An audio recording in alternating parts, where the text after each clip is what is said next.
of the project.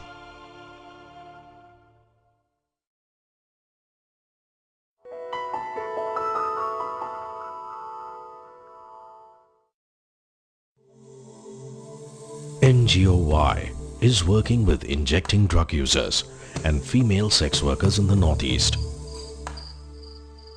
It reaches out to around 500 injecting drug users and 150 female sex workers. There are 10 peer educators and 2 outreach workers in the project.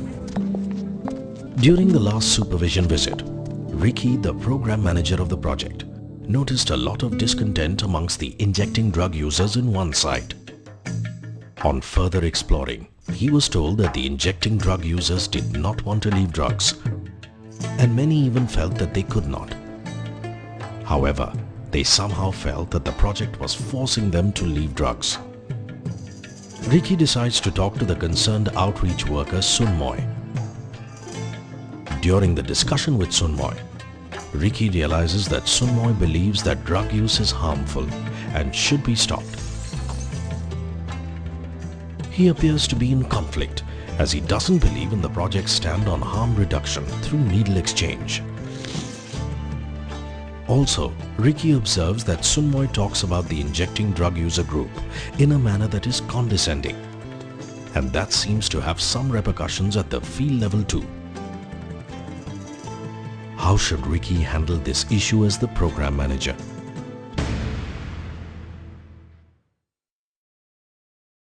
Let us now pause and discuss the situation a little further.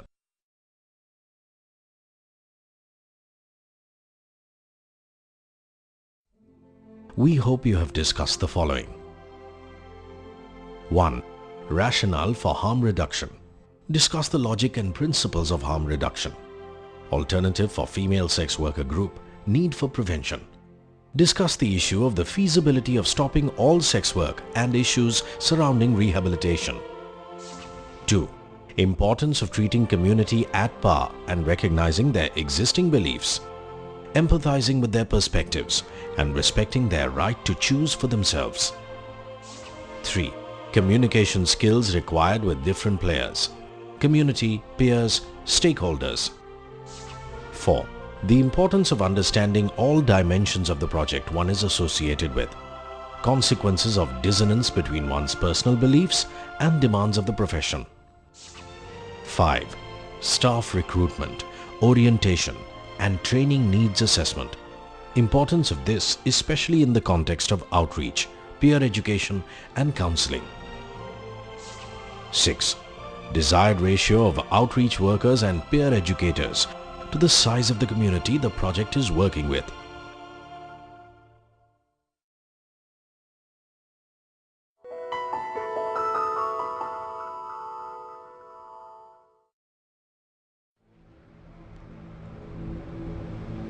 M is a large town in the state. The targeted intervention project working there is catering to around 200 female sex workers, 70 street-based and 130 brothel-based. So far, the project has been unable to reach out to the street-based FSWs, as around 50% of the street-based FSWs come in for sex work from neighboring towns. Most of them come in at around 11 p.m., which makes it difficult for the project to reach them. So far, the project has been able to recruit only one peer educator to work with the street-based population. Yamini, the PE, discovers that one of the FSWs, Rita, has bruises on her face. She asks her what happened. Rita tells Yamini that the previous night she was abused physically and verbally by an auto driver. She and her 4 companions were soliciting customers at a local bus stand when an auto driver who was drunk suddenly got agitated and started accusing the FSWs of indecency. He then struck some of them, but Rita was the most severely injured. This juicy news was picked up by the local media and splashed across the papers. Most of the papers spoke about the increasing sex work in the town and the need for the police to crack down on these women.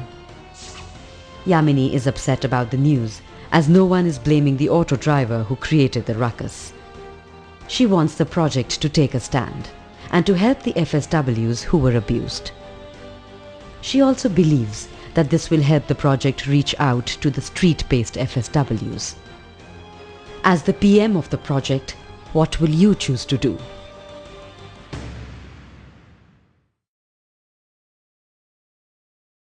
Let us now pause and discuss the situation a little further.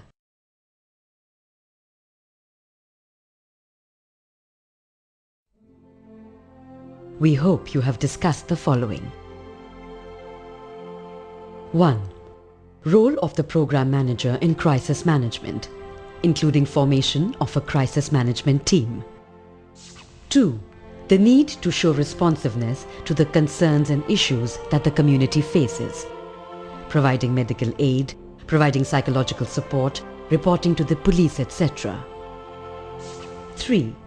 Building trust and rapport with the community, possible strategies. 4. Adopting differential strategies to work with different categories of HRGs, segmentation of FSWs, and how different strategies may be designed to reach the segments. 5. Advocacy with various stakeholders like the police, general community members and such like. Specific issues for advocacy and methods that may be used. 6. Sensitizing the media on issues of FSWs and also more broadly on HRGs. 7. Addressing stigma surrounding HRGs and its consequences. 8. Collective decision making, building a consensus in selecting one strategy over another in dealing with a crisis. 9. Support that can be enlisted from the TSU, SACS, STRC in handling a situation such as this.